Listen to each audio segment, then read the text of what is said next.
Hi, my name is Ashley, and I'm a mom of two little girls. I have a 4-year-old named Kylie, and I also have a 2-year-old named Mia.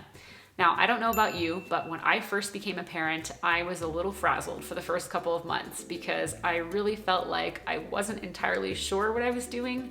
I was just figuring out how to be a parent. I was super sleep deprived, and I was responsible for a tiny little human being for the first time in my life.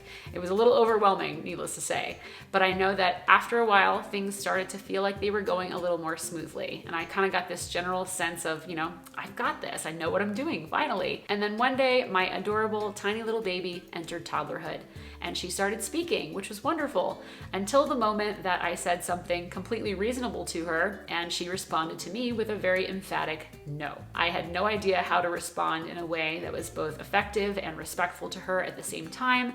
And that's kind of the thing about toddlers. They have a way of knocking you down a peg or two just when you think you have everything under control. So from one busy parent to another, today I would like to share with you a couple of tips on how to respond when your toddler says no using a Montessori approach. So when your toddler tells you no and you're trying to stay calm and respond as effectively as you can, there are 3 really important pieces to this puzzle. The first one is your own mindset. The next part is thinking in terms of prevention. And then the third piece is how to actually respond when it happens. So let's dive into first your own personal mindset, because this is really going to set the tone for the other 2 pieces of the puzzle. So when a child says no to an adult, I think their typical go-to response internally is this feeling of disrespect. They feel like their authority has been affronted in some way and that the child is purposefully trying to be disrespectful. And we have to remember that with toddlers, this is totally not the case. Toddlers are not even capable of going to that level just yet. Their brains are not even there. And instead, it's more for them a developmentally appropriate response. It's healthy for a toddler to say no. They are exercising their independence and their autonomy. They're feeling their oats, if you will, for the first time.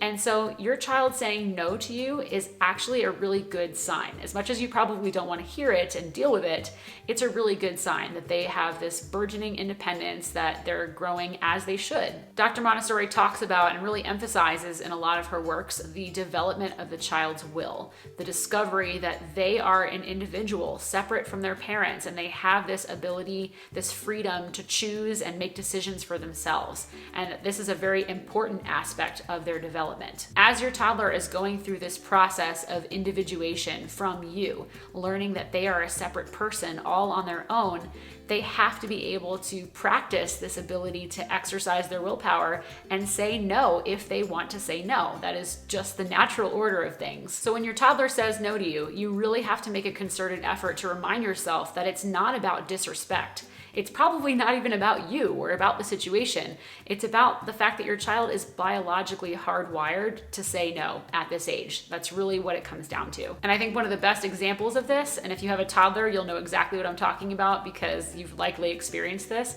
is that they quickly default to the word no before they've even processed the question they're being asked sometimes. Like you might say to your toddler, hey, do you want ice cream, in the middle of something else that's going on? And they'll just blurt out no. And then they're like, wait a second. And they process what you've said. And then they're like, yes, yes, yes. That's their default answer sometimes. And you really can't hold it against them. And if in the past you have already responded really strongly to your child telling you no, then it's likely that you may have inadvertently given power to that word. You may have added fuel to the fire. Because what happens is when your toddler sees that they can elicit such a strong emotional reaction from this big, powerful grown-up in their life, they're like, wow, that's really cool. I can have that kind of an effect on a grown-up. And it makes them want to explore that. It makes them want to try it again going forward into the future. And so your job as the parent is, when your child says no, to try to be as cool about it as you possibly can. Now, while it is completely developmentally normal and healthy for your toddler to say no to you at times, it should not be this point of contention where that's all your toddler is saying and it's causing a battle of wills between you constantly. That should not be the case. So really, you should be thinking also in terms of prevention. How can you set up your child for success so that they feel like they have autonomy and independence, so that they don't feel this constant need to say no all of the time? It really is worth your time and effort to take a look at your home room by room and really assess where your child has opportunities for independence. Can you put a stool by the bathroom sink so that they can get up to the sink by themselves? Can you put a little stool or a learning tower in your kitchen so that they can help you with some of the dinner prep or preparing snacks for themselves in the afternoon?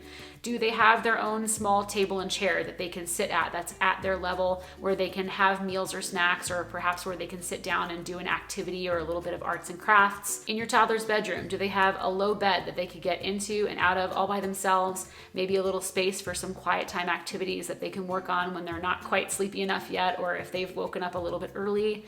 Or is their clothing low down enough that they can choose what they want to wear for the day and independently get themselves dressed? By your home's entryway, is there a place for them to sit down and put on their shoes and their coat and everything down at their level again, so that they don't constantly have to rely on an adult for assistance every single time? What can you do in each of the rooms of your home to give your child a little bit more freedom to be independent and to do it successfully? And if you're really in need of some ideas about the things that you should be considering in each of the different rooms of your home in order to help your child be more independent, I'm pretty sure I have videos on most of the rooms in your home, if not all of them. So I'll dig through my playlist and I'll put some links in the description box down below to some of those videos in case you're interested in watching those. Another easy way to help your toddler feel more autonomous so that they don't constantly feel the need to say no is to offer choices whenever possible. If you think about it, toddlers spend most of their day being told what to do by the adults in their lives, and that can be really frustrating, and it can lead to some of these no's and tantrums and meltdowns. And so whenever you can offer them small choices that are reasonable and age appropriate, it really does go a long way to making them feel like they have some small little measure of control over their own lives, and then they aren't as likely to say no. So for example, let's say your toddler wants to go play outside and it's a really brisk fall day, kind of chilly, you don't want them to get cold. Instead of grabbing your toddler's coat for them and coming over and saying, here, put your coat on, and then your toddler's like, no, no, no, and they're fighting you and they don't want to put their coat on. Next thing you know, they're on the ground rolling around and flailing, and the whole idea about going outside is completely falling apart. Instead, avoid that situation entirely, set up the area for independence, have 2 little hooks installed down low on the wall where your child can reach them, have 2 options of coats available, maybe like their jean jacket and like a light fleece coat or something, but give them some options that they can choose from. And you can say, hey, we're gonna go outside and it's kind of chilly. What do we need to put on before we go outside? And then allow your child to problem solve on their own and go and choose their own coat. And if your toddler is old enough to do it, usually around 18 months, they can start learning how to do this. They can put their coat on by themselves. You don't even need to fight them to put their coat on for them and cause that battle. You can teach them using the Montessori coat flip how to put their own coat on so that they can do that step by themselves as well. But that is just one example. There are so many opportunities for you to be able to offer your toddler choices throughout the entire day, from allowing them to choose what they want to wear in the morning and dress themselves, to what snack they want to have from a couple of healthy options you've provided, to what color plate and cup they're gonna set their table with, to what shoes they want to wear to school. Like, the options are endless. You just have to keep your mind open to those possibilities. Sometimes as parents, we tend to make a lot of these really small decisions for our toddlers without consulting them because it's faster and more efficient when we do. But if you've got the time available, try to make an effort to slow down, go at your child's pace, and give them the time that they need to think about it and to make some of these decisions on their own. And finally, in terms of prevention, I know I'm definitely guilty of doing this last one at times because I just forget. I think we all do it, but really try not to ask your toddler a yes or no question when no is not an acceptable option. And you might think to yourself, well, that's really dumb. Why would I do that? But it happens sometimes innocently without you even realizing it. For example, let's say after dinner, you're busy trying to get some last dishes into the dishwasher for the night, and your child's playing with their blocks nearby. They're really engaged in what they're doing, but suddenly you realize that you're running late. And so you go over to your child and you say, hey, are you ready to take a bath? Of course they're gonna say no. They don't want to stop playing to go take a bath. Like, are you kidding? They have a totally different agenda than we do. And so it would serve us well to make sure that we do not ask a yes or no question when no isn't an option. It's non-negotiable. Instead, you go over and say, hey buddy, I see you're working really hard on that block tower. It's time for us to get ready for bed. I'm gonna come get you in about 2 minutes so we can go take a bath. And then that's it. That's just what happens. There is no question about it. And that brings me to the very last part of this, which is how to actually respond respectfully when your child does say no to you. Because let's face it, no matter how much autonomy and independence you're offering your child, no matter how many choices you give them throughout the day, at times, they are still going to say no. That is just par for the course in toddlerhood. And so let's go ahead and stick with the same example here. So let's say you've already told your child, hey, I'm gonna come get you in 2 minutes for a bath, and you go off and you finish those last couple dishes real quick, and then you come back as you promised after 2 minutes, and you say, okay, buddy, your 2 minutes is up. We're gonna go up and take a bath now. And your child looks at you point blank and says, no, I'm playing with my blocks. I don't wanna take a bath. How do you respond? So first step is to stay calm and remember that your toddler is not trying to be disrespectful. They are just doing what toddlers do and tending to their own needs in that moment. And so remind yourself of that and then try to empathize with their feelings. Try to put yourself in their shoes. Get down to their level and say, I hear you. You're having so much fun with those blocks right now. And you know what? Your blocks are gonna be here in the morning. Right now, it's time for you to get ready for bed. Would you maybe like to brush your teeth first, or would you like to take a bath?